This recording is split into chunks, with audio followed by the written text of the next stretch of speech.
students, welcome to ABL Physics.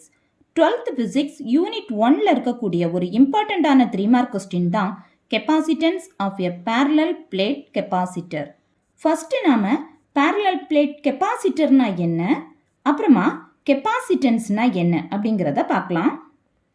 Electric சார்ஜையும் எனர்ஜியையும் store பண்ணுறதுக்காக நாம் use பண்ணக்கூடிய ஒரு டிவைஸ் தான் கெப்பாசிட்டர். கரண்ட்டை கண்டக்ட் பண்ணக்கூடிய ரெண்டு பிளேட்ஸை ஒரு சின்ன டிஸ்டன்ஸால் செப்பரேட் பண்ணி வச்சுருப்பாங்க. அது மட்டும் இல்லை, இந்த ரெண்டு பிளேட்ஸும் ஒன்றுக்கொன்று பேரலாக இருக்கும். அதனால தான் இதுக்கு பேரலல் பிளேட் கெப்பாசிட்டர்னு பேர். இந்த கெப்பாசிட்டர்ஸை நாம் நிறைய எலக்ட்ரானிக் சர்க்யூட்ஸில் யூஸ் பண்ணுறோம். இப்போ உங்களுக்கு ஒரு கெப்பாசிட்டர்னா என்னன்னு நல்லா புரிஞ்சிருக்கும். அடுத்ததாக ஒரு கெப்பாசிட்டரோட கெப்பாசிட்டன்ஸ்னா என்ன அப்படின்னு பார்க்கலாம். ஒரு கெப்பாசிட்டரால் எவ்வளவு சார்ஜை ஸ்டோர் பண்ண முடியுதோ அங்கே தான் நாம் கெப்பாசிட்டன்ஸ்ன்னு சொல்கிறோம். இப்போது இந்த சார்ஜ் இருக்குது இல்லையா, சார்ஜுக்கும் பொட்டன்ஷியல் டிஃப்ரென்ஸுக்கும் இடையில இருக்கக்கூடிய ரேஷியோவை தான் நாம் கெப்பாசிட்டன்ஸ்ன்னு சொல்கிறோம். கெப்பாசிட்டன்ஸோட சிம்பல் சி. சார்ஜை நாம் Qன்னு சொல்லலாம். அப்புறமா பொட்டன்ஷியல் டிஃப்ரென்ஸோட சிம்பல் V. அப்போது இதில் இருந்து நமக்கு என்ன கிளியராக தெரியுது பாருங்க, சார்ஜுக்கும் பொட்டன்ஷியல் டிஃப்ரென்ஸுக்கும் இடையில இருக்கக்கூடிய ரேஷியோ தான் நமக்கு கெப்பாசிட்டன்ஸ் ஆஃப் த கெப்பாசிட்டர். இப்போ உங்களுக்கு கெப்பாசிட்டர்னா என்னன்னு தெரியும், அதே மாதிரி கெப்பாசிட்டன்ஸ்னாலும் என்னன்னு தெரியும். இனி நாம டாபிக் உள்ள வரலாம். Capacitance of a parallel plate capacitor. இந்த கெப்பாசிட்டன்ஸோட ஃபார்முலாவை தான் நாம ஏற்கனவே பார்த்தோம். C = Q/V. அதுதான் நமக்கு ஃபார்முலா தெரியுமே, புதுசாக என்ன கண்டுபிடிக்க போகிறோன்னு உங்களுக்கு டவுட் வரலாம். வேற ஒன்றும் இல்லைங்க, இப்போது கெப்பாசிட்டரோட இந்த ரெண்டு பிளேட்ஸுக்கும் இடையில நாம் ஒரு பேட்டரியை கனெக்ட் பண்ணுறோம். அந்த பேட்டரியிலேருந்து கிடைக்கக்கூடிய பொட்டன்ஷியல் டிஃப்ரென்ஸ் வியோட வேல்யூவை எடுத்து இந்த ஃபார்முலாவில் சப்ஸ்டியூட் பண்ணி சிக்கு கிடைக்கக்கூடிய புது ஃபார்முலா என்ன அப்படிங்கிறது தான் நாம் இங்கே கண்டுபிடிக்க போகிறோம். இந்த டயக்ராமில் பார்த்தீங்கன்னா ரெண்டு பிளேட்ஸ் இருக்குது. இந்த ரெண்டு பிளேட்ஸும் ஒன்றுக்கொன்று பேரலாக இருக்குது. ஸோ இதுதான் கெப்பாசிட்டர். இப்போது இந்த ரெண்டு பிளேட்ஸையும் D அப்படிங்கிற டிஸ்டன்ஸில் செப்பரேட் பண்ணி வச்சுருக்காங்க. இந்த ரெண்டு பிளேட்ஸோட சைஸும் சேமாக தான் இருக்கும். ஸோ அதோட ஏரியா ஆஃப் கிராஸ் செக்ஷனை நாம் ஏன்னு எடுத்துக்கலாம். இனி இந்த ரெண்டு பிளேட்ஸ்க்கும் இடையில நாம் ஒரு பேட்டரியை கனெக்ட் பண்ணலாம். இந்த பேட்டரியை இங்கே கனெக்ட் பண்ண உடனே இந்த ரெண்டு பிளேட்ஸுக்கும் இடையில நமக்கு பொட்டன்ஷியல் டிஃப்ரென்ஸ் V வந்து ப்ரொடியூஸ் ஆகும். அதனால் நமக்கு இந்த ஃபஸ்ட்டு பிளேட்டில் பாசிட்டிவ் சார்ஜும் அதுக்கு ஆப்போசிட்டில் இருக்கக்கூடிய இந்த பிளேட்டில் நமக்கு நெகட்டிவ் சார்ஜும் ப்ரொடியூஸ் ஆகும். இனி நாம் இந்த ரெண்டு பிளேட்ஸுக்கும் இடையில எலக்ட்ரிக் ஃபீல்ட் லைன்ஸை ட்ரா பண்ணலாம். எலக்ட்ரிக் ஃபீல்ட் லைன்ஸ் எப்போவுமே பாசிட்டிவ் சார்ஜில் ஆரம்பித்து நெகட்டிவ் சார்ஜில் தான் முடியும். இங்கே நமக்கு கிடைக்கக்கூடிய எலக்ட்ரிக் ஃபீல்ட் லைன்ஸ் யூனிஃபார்மாக இருக்கும். ஸோ நமக்கு எல்லா எலக்ட்ரிக் ஃபீல்ட் லைன்ஸுமே வந்து ஒரே டைரக்ஷனில் இருக்கும். அதே மாதிரி ஒரே மாதிரியாக கேப் விட்டு நம்ம ட்ரா பண்ணிக்கலாம். இங்கே நாம் இந்த டைரக்ஷனை மென்ஷன் பண்ணுறதுக்காக ஆரோ மார்க் கண்டிப்பாக போடணும். அப்புறமா இந்த E வெக்டார் அப்படிங்கிறது எலக்ட்ரிக் ஃபீல்ட் வெக்டார். இங்கே நமக்கு பாசிட்டிவ் சார்ஜ் இருக்குது இல்லையா, அதனால் இந்த பிளேட் ஃபுல்லும் நாம் பாசிட்டிவ் போட்டுக்கலாம். இங்கே நெகட்டிவ் சார்ஜ் இருக்கிறதுனால இந்த பிளேட் ஃபுல்லும் நாம் நெகட்டிவ் சார்ஜ் மைனஸ் போட்டுக்கலாம். இந்த டயக்ராமில் இந்த பேட்டரி கனெக்ஷனை நாம் இங்கே மென்ஷன் பண்ணணுன்ற அவசியம் இல்லை. ஸோ இதை நான் ரப் பண்ணிக்கிறேன். இந்த டயக்ராமில் இருந்து A, அப்புறமா D, அப்புறமா E இதெல்லாம் என்ன அப்படிங்கிறத நாம் கீழே கடைசியாக எடுத்து எழுதிடலாம். இந்த கொஸ்டின் நமக்கு ரொம்ப ரொம்ப ஈஸி தாங்க. மொத்தமே 4 ஸ்டெப்பு தான். ஃபஸ்ட்டு நாம் எலக்ட்ரிக் ஃபீல்ட் E கண்டுபிடிக்கணும். அப்புறமா சர்ஃபேஸ் சார்ஜ் டென்சிட்டி சிக்மா கண்டுபிடிக்கணும். தேர்ட் ஸ்டெப் பார்த்தீங்க அப்படின்னா பொட்டன்ஷியல் டிஃப்ரென்ஸ் V. அப்புறமா ஃபைனலாக கெப்பாசிட்டன்ஸ் ஆஃப் த கெப்பாசிட்டரோட வேல்யூ நமக்கு கிடச்சிடும். ஃபஸ்ட்டு ஸ்டெப்பு எலக்ட்ரிக் ஃபீல்டு கண்டுபிடிக்கணும்னு சொன்னேன் இல்லையா, நீங்கள் ஏற்கனவே காஸ் லா படிச்சிருப்பீங்க. அந்த காஸ் லாவோட தேர்ட் அப்ளிகேஷனில் என்ன கண்டுபிடிச்சிருப்பாங்க அப்படின்னா, ரெண்டு இன்ஃபைனிட் லெங்த் இருக்கக்கூடிய பிளேன் ஷீட்ஸ் ஒன்றுக்கொன்று பேரலாக இருக்கும். ஒரு ஷீட்டுக்கு பாசிட்டிவ் சார்ஜும் இன்னொரு ஷீட்டுக்கு நெகட்டிவ் சார்ஜும் இருக்கும். இப்போது இந்த ரெண்டு பிளேட்ஸுக்கும் இடையில ப்ரொடியூஸ் ஆகிற எலக்ட்ரிக் ஃபீல்டோட வேல்யூ எவ்வளோ இருக்கும் அப்படின்னு பாருங்கள். E = σ/ε0.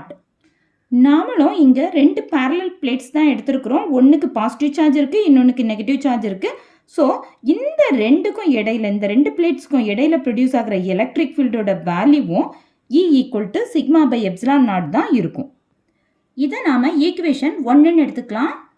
இங்கே E அப்படிங்கிறது எலக்ட்ரிக் ஃபீல்டு அப்படின்னு எல்லாருக்கும் தெரியும். அப்போது சிக்மாவும் எப்சிலான் நாட்டும் என்ன அப்படிங்கிறத பார்க்கலாம். இங்கே சிக்மா அப்படிங்கிறது நாம் யூஸ் பண்ண பிளேட்ஸோட சர்ஃபேஸ் சார்ஜ் டென்சிட்டி. அப்புறமா எப்சிலான் நாட் அப்படின்னா பெர்மிட்டிவிட்டி ஆஃப் ஃப்ரீ ஸ்பேஸ். இப்போது உங்களுக்கு ஒரு டவுட் வரலாம். காஸ் லாவோட தேர்ட் அப்ளிகேஷனில் இன்ஃபைனிட் லெங்த் இருக்கக்கூடிய பிளேன் ஷீட்டுக்கு தானே நமக்கு E equal to sigma by epsilon naught value இருந்துச்சு. ஆனால் இங்கே நமக்கு இருக்கக்கூடிய ஷீட் ஒரு குறிப்பிட்ட ஃபைனிட் லெங்த் தான் இருக்கும். அப்போது அந்த ஈக்குவேஷனை நாம் எப்படி இங்கேயும் யூஸ் பண்ண முடியும் அப்படின்னு கேட்பீங்க.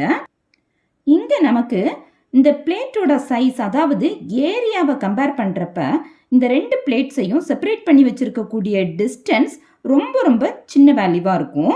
ஸோ டிஸ்டன்ஸ் கம்மி, ஏரியா அதிகம். அதாவது நமக்கு இங்கே பார்க்குறப்ப தான் இந்த ஏரியா ஆஃப் த பிளேட் ரொம்ப சின்னது மாதிரி தெரியுது.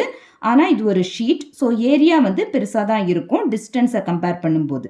அதனால் நாம் இன்ஃபைனைட் பிளேன் ஷீட்டுக்கு கிடைச்ச E வேல்யூவையே இங்கேயும் எழுதிக்கலாம். ஏன்னா ஏரியா ஆஃப் த பிளேட் அதிகமாச்சு அப்படின்னா அதில் அக்குமுலேட் ஆகக்கூடிய சார்ஜஸோட வேல்யூஸும் அதிகமாக இருக்கும். அதனால் நாம் இன்ஃபைனைட் பிளேன் ஷீட்டுக்கு கிடைச்ச E வேல்யூவையே இங்கேயும் எழுதிக்கலாம். சரி, இப்போ நாம் ஃபர்ஸ்ட் ஸ்டெப் கண்டுபிடிச்சாச்சு. அடுத்ததாக செகண்ட் ஸ்டெப் என்ன கண்டுபிடிக்கணும் பாருங்க. சிக்மா, அதாவது சர்ஃபேஸ் சார்ஜ் டென்சிட்டி. இந்த சர்ஃபேஸ் சார்ஜ் டென்சிட்டிக்கு ஃபார்முலா என்ன அப்படின்னா சார்ஜ் பெர் சர்ஃபேஸ் ஏரியா. இப்போ நாம் இது எல்லாத்துக்குமே சிம்பிள் எழுதிக்கலாமா? சர்ஃபேஸ் சார்ஜ் டென்சிட்டியோட சிம்பிள் சிக்மா, சார்ஜோட சிம்பிள் Q, ஏரியாவுக்கு கேபிட்டல் A. இந்த ஈக்குவேஷன் தான் நமக்கு ஈக்குவேஷன் நம்பர் 2. இப்போ நாம் ஈக்குவேஷன் நம்பர் 2ல் சிக்மா கண்டுபிடிச்சிட்டோம். நமக்கு ஏற்கனவே ஈக்குவேஷன் நம்பர் 1ல் சிக்மா இருக்குது பாருங்க. E equal to sigma by epsilon naught. அப்போது ஈக்குவேஷன் 1ல் இருக்கக்கூடிய சிக்மாக்கு பதில் நாம் ஈக்குவேஷன் 2 எடுத்துகிட்டு போயிட்டு சப்ஸ்டியூட் பண்ணலாமா? ஈக்குவேஷன் 1 பார்த்தீங்கன்னா E equal to sigma by epsilon naught. அப்போது E ஈக்குவல் டு இந்த மேலே இருக்க சிக்மாக்கு பதில் இந்த வேல்யூவை நாம் அப்படியே எடுத்து எழுதிடலாம். இப்போ நாம் சிக்மாவோட வேல்யூவை இங்கே எடுத்து எழுதிட்டோம். அப்புறமா டிவைடட் பை ஒரு எப்சிலான் நாட் இருக்குதுல்ல, அந்த எப்சிலான் நாட்டை அப்படியே இங்கே போட்டுக்கலாம். இப்போ நமக்கு ஈயோட மாடிஃபைடு ஃபார்ம் கிடச்சிருச்சு. இதுதான் ஈக்குவேஷன் நம்பர் 3. இப்போ நமக்கு இந்த ஃபஸ்ட்டு ஸ்டெப்பும் முடிஞ்சுது, செகண்ட் ஸ்டெப்பும் முடிஞ்சுது. செகண்ட் ஸ்டெப்பில் கிடச்ச வேல்யூவை எடுத்துகிட்டு போய் ஃபஸ்ட்டு ஸ்டெப்பில் சப்ஸ்டியூட்டும் பண்ணிட்டோம். அடுத்ததாக தேர்ட் ஒன், பொட்டன்ஷியல் டிஃப்ரென்ஸ். ரெண்டு பிளேட்ஸுக்கு இடையில ப்ரொடியூஸ் ஆகிற பொட்டன்ஷியல் டிஃப்ரென்ஸுக்கு ஏற்கனவே ஒரு ஃபார்முலா கண்டுபிடிச்சிருக்காங்க. அதுதான் V equal to E into D. இதை நாம் ஈக்குவேஷன் நம்பர் 4 எடுத்துக்கலாம். ஏற்கனவே நாம் ஈக்குவேஷன் நம்பர் 3ல் E வேல்யூ கண்டுபிடிச்சி வச்சுருக்கோம் இல்லையா? அந்த E வேல்யூவை எடுத்துகிட்டு வந்து நாம் இந்த ஈக்குவேஷனில் இப்போ சப்ஸ்டியூட் பண்ணலாமா? அப்போது சப்ஸ்டியூட் ஈக்குவேஷன் நம்பர் 3 இன் ஈக்குவேஷன் நம்பர் 4.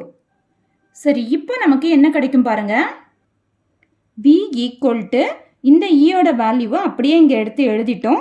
இன்டு இந்த டியை நாம் இங்கே மேலே போட்டுக்கலாம். இப்போ நமக்கு V கிடச்சிருச்சா? இதை நாம் ஈக்குவேஷன் நம்பர் 5ன்னு வச்சுக்கலாம். நாம் சொன்னதில் ஃபஸ்ட்டு 3 ஸ்டெப் நாம் முடிச்சிட்டோம். ஃபைனலாக C கண்டுபிடிக்கணும். நமக்கு ஏற்கனவே சியோட ஃபார்முலா தெரியும். நாம் ஏற்கனவே சொன்ன மாதிரி நாம் புதுசாக கண்டுபிடிச்ச இந்த வியோட வேல்யூவை எடுத்துகிட்டு வந்து இந்த C ஃபார்முலாவில் சப்ஸ்டியூட் பண்ணலாமா?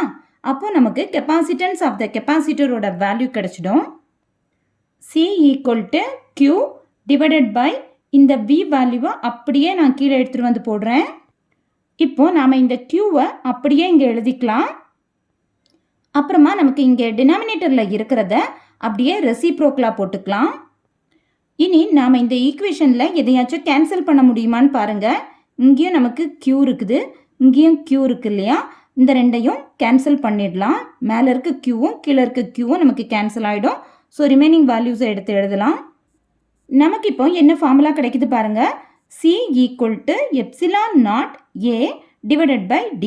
இதுதான் நமக்கு கிடைச்ச ஃபைனல் வேல்யூ, அதாவது capacitance of the parallel plate capacitor C equal to epsilon naught A divided by D. இப்போ இந்த ஃபார்முலாவில் இந்த எப்சிலான் நாட் இருக்கு பாருங்க, இதுதான் நமக்கு பெர்மிட்டிவிட்டி ஆஃப் ஃப்ரீ ஸ்பேஸ். இது ஒரு கான்ஸ்டன்ட் வேல்யூ. இந்த எப்சிலான் நாட் இங்கே கான்ஸ்டண்ட்டாக இருக்கிறதுனால இந்த ஃபார்முலாவை நாம் எப்படி எழுதலாம் அப்படின்னா C proportional to A by டின்னு கூட நாம் எழுதலாம். அதாவது இங்கே இந்த கான்ஸ்டண்ட்டை எடுத்துட்டோம் அப்படின்னா இங்கே ப்ரொபோர்ஷனாலிட்டி சிம்பிள் போட்டுடலாம். So C proportional to A by D. இப்போது இந்த ஈக்குவேஷனை நாம் ரெண்டாக பிரித்து கூட எழுதலாம். அதாவது பாருங்கள், சி ப்ரொபோர்ஷனல் டு மேலே இருக்கிறத மட்டும் எடுத்துக்கலாம் ஏ, சி ப்ரொபோர்ஷனல் டு ஏன்னு எழுதலாம். அப்புறமா மேலே இருக்கிறத விட்டுருங்க, கீழே இருக்கிறது மட்டும் எடுத்துக்கிட்டோம் அப்படின்னா C proportional to 1 by D. So இந்த ரெண்டு மெத்தடில் நாம் இந்த ஈக்குவேஷனை எழுத முடியும். ஸோ இது சென்டென்ஸில் எப்படி எழுதலான்றதை பாருங்கள். இப்போது மேலே என்ன இருக்கோ அது டைரக்ட்லி ப்ரொபோர்ஷனல், அப்புறமா கீழே இருக்கிறது நமக்கு இன்வர்ஸ்லி ப்ரொபோர்ஷனல். இப்போது இந்த ஃபர்ஸ்ட் ஒன்று நாம் எப்படி எழுதலாம் பாருங்க. Capacitance is directly proportional to the area of cross section. அப்புறமா செகண்ட் ஒன் பாருங்க, capacitance is inversely 1 divided by இருக்குது இல்லையா, அதனால அதை நாம் இன்வர்ஸ்லின்னு சொல்கிறோம். Inversely proportional to the distance between the plates. சரி, இப்போ நாம் capacitance of the parallel plate கெப்பாசிட்டரோட ஃபார்முலா கண்டுபிடிச்சிட்டோம். அதில் இருந்து 2 பாயிண்ட்ஸ் நம்ம எழுதிட்டோம் இல்லையா. ஸோ இப்போ இந்த டைரக்ட்லி ப்ரொபோர்ஷனல் அப்புறமா இன்வர்ஸ்லி ப்ரொபோர்ஷனல் இருக்குது இல்லையா, அதை வச்சு நம்ம இன்னும் ஒரு 2 ஸ்டெப் மட்டும் நம்ம எழுதிட்டு முடிச்சுக்கலாம். இங்கே இந்த ஃபஸ்ட்டு பாயிண்ட் பாருங்கள், சியும் ஏயும் நமக்கு டைரக்ட்லி ப்ரொபோர்ஷனல். அதாவது சி இன்க்ரீஸ் ஆச்சுன்னா ஏயும் இன்க்ரீஸ் ஆகும், சி டிக்ரீஸ் ஆச்சுன்னா ஏயும் டிக்ரீஸ் ஆகும். ஓகேவா, அதுதான் டைரக்ட்லி ப்ரொபோர்ஷனல். அப்போ இந்த இடத்துல நமக்கு அந்த பிளேட்ஸோட ஏரியா இன்க்ரீஸ் ஆச்சுன்னா கெப்பாசிட்டன்ஸும் இன்க்ரீஸ் ஆகும் அப்படின்றாங்க. அது எப்படி அப்படின்னா, பிளேட்ஸோட ஏரியா இன்க்ரீஸ் ஆகும்போது அதில் அக்குமுலேட் ஆகக்கூடிய சார்ஜஸும் நமக்கு இன்க்ரீஸ் ஆகும். அப்போ ஆட்டோமேட்டிக்காக கெப்பாசிட்டன்ஸோட வேல்யூ நமக்கு இன்க்ரீஸ் ஆகும். ஸோ நமக்கு area of the plates increase ஆச்சு அப்படின்னா அதில் அக்குமுலேட் ஆகக்கூடிய சார்ஜ் இன்க்ரீஸ் ஆகும். ஸோ ஆட்டோமேட்டிக்காக நமக்கு கெப்பாசிட்டன்ஸ் ஆஃப் த கெப்பாசிட்டரும் இன்க்ரீஸ் ஆகும். இங்கே இந்த செகண்ட் ஸ்டெப் பாருங்கள், C proportional to 1 by D. அதாவது சியும் டியும் நமக்கு இன்வர்ஸ்லி ப்ரொபோர்ஷனல். அதாவது டி இன்க்ரீஸ் ஆச்சு அப்படின்னா நமக்கு சி டிக்ரீஸ் ஆகும், டி டிக்ரீஸ் ஆச்சுன்னா சி இன்க்ரீஸ் ஆகும். இப்போது அந்த 2 பிளேட்ஸ்க்கு இடையில் உள்ள டிஸ்டன்ஸ் டி வந்து நமக்கு டிக்ரீஸ் ஆச்சு அப்படின்னா சி ஆட்டோமேட்டிக்காக இன்க்ரீஸ் ஆகும். அது எப்படி இன்க்ரீஸ் ஆகும் அப்படின்னா, அந்த டிஸ்டன்ஸ் நமக்கு டிக்ரீஸ் ஆச்சு அப்படின்னா அதில் அப்ளை பண்ணக்கூடிய பொட்டன்ஷியல் டிஃப்ரென்ஸும் நமக்கு டிக்ரீஸ் ஆகும். அதனால கெப்பாசிட்டன்ஸ் வந்து நமக்கு இன்க்ரீஸ் ஆகும். அவ்வளோதாங்க. இந்த 2 மெத்தட்லேயுமே நமக்கு சி இன்க்ரீஸ் ஆகிறதுக்கு சான்ஸ் இருக்குது. So capacitance of the parallel plate கெப்பாசிட்டருக்கு ஃபஸ்ட்டு நாம் டயக்ராம் போட்டுக்கலாம். அப்புறமா டயக்ராம் எக்ஸ்பிளனேஷன், நெக்ஸ்ட்டு இ கண்டுபிடிக்கிறோம். அப்புறமா நாம் சிக்மா கண்டுபிடிச்சி அதை மறுபடியும் இ வேல்யூவில் சப்ஸ்டியூட் பண்ணுறோம். நெக்ஸ்ட்டு வி கண்டுபிடிக்கிறோம், மறுபடியும் வியில் நாம் ஈயோட வேல்யூவை எடுத்து சப்ஸ்டியூட் பண்ணுறோம். ஃபைனலாக சி கண்டுபிடிக்க போகிறோம். அந்த சியோட ஃபார்முலாவில் இருக்கக்கூடிய வி வேல்யூவை மறுபடியும் நாம் சப்ஸ்டியூட் பண்ணுறோம். இப்போ நமக்கு சியோட வேல்யூ கிடச்சிடுது. அந்த ஃபார்முலா வச்சே நாம் அதோட இன்ஃபரன்சஸை எழுதி கம்ப்ளீட் பண்ணிக்கலாம். தேங்க்யூ.